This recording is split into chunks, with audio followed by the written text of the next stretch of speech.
Hey everybody, I'm Charlie with the Horsemen of the Apocalypse. I'm here with Chris for BrewHound Supplies and Brian from the Denton County Homebrewers Guild, and today we're going to make beer. We've got a really simple recipe for an extract saison, which anybody can make in their own kitchen. So what we've got here, we've got basically a stainless kettle.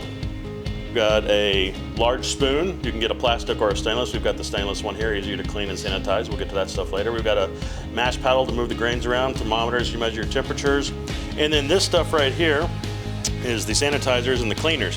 One of the biggest things on homebrewing that you will learn as you get into the hobby, it's really easy to make good beer as long as you clean and sanitize. If you can clean and sanitize your equipment and you do that properly, beer wants to become beer. You have a hydrometer right there. We've got our fermenter. Here's where the beer will become beer once the yeast is added to it, and we'll ferment away and make our beer in that. That's called the carboy, glass carboy. And then we've got a auto siphon to move the beer around.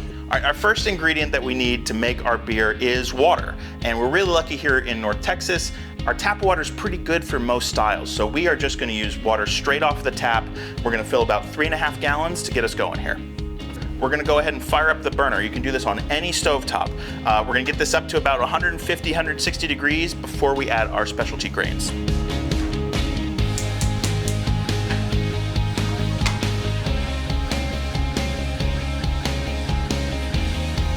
All right, our water is nice and hot. We're up to about 160 degrees, and we are ready to introduce our steeping grain.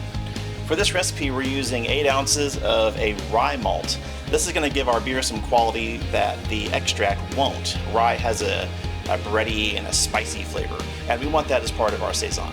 So we're going to drop this into our water.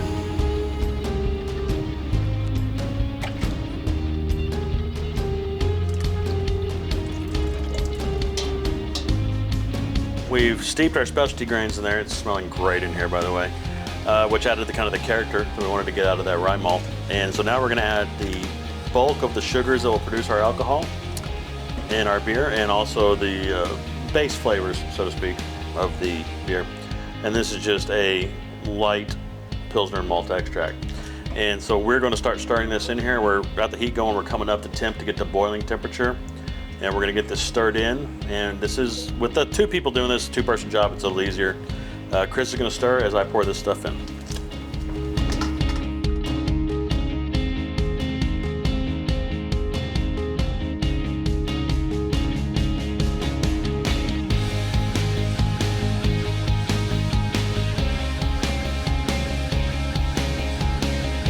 All right, so we've already added our first edition of bittering hops. Now it's important to remember that the time that we add different hop amounts adds different kind of character to the beer.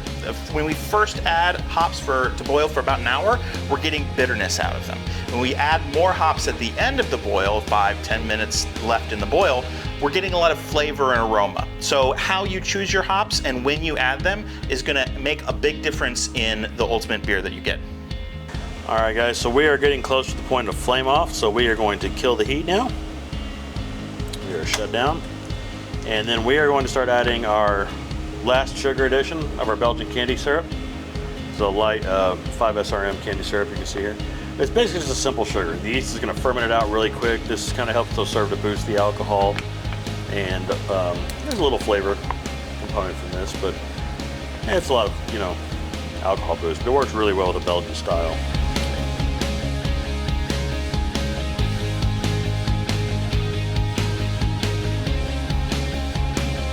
Everything that comes in contact with the beer has to be sanitized. We've boiled this for an hour, so it's completely sanitized, but everything else that touches the beer needs to be sanitized to make sure there's no extra bugs living on it and no microorganisms that we don't want in our beer.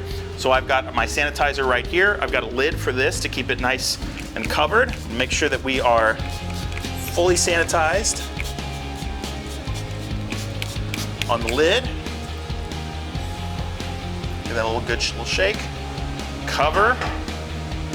And now I'm going to put this into our ice bath to try to get this as chill as possible, as quickly as possible.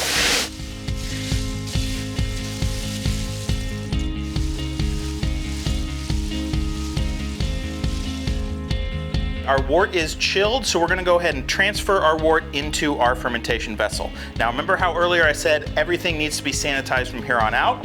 So we've got our carboy, and we've made sure to add some sanitizer in there, get it nice and coated on every surface, and dump that.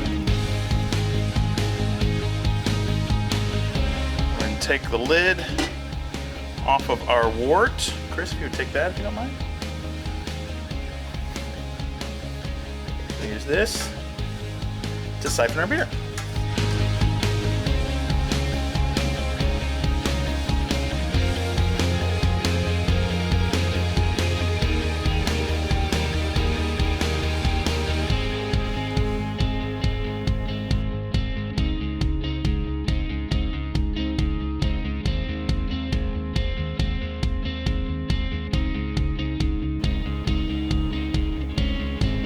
And now we have our beer. So what we're gonna do is we're gonna add our yeast. It's gonna ferment at about room temperature. You're gonna see some activity in the airlock for the first week or so, but you wanna leave it there for another week or two to make sure it ferments out all the way.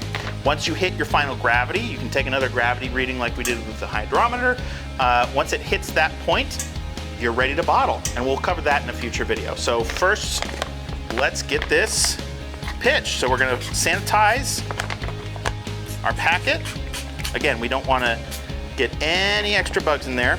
We're also going to sanitize our scissors a little bit. Make sure they're good and clean. Once that's ready, open this up. Chris, if you'll do the honors. Ready. All right. Pitch our yeast.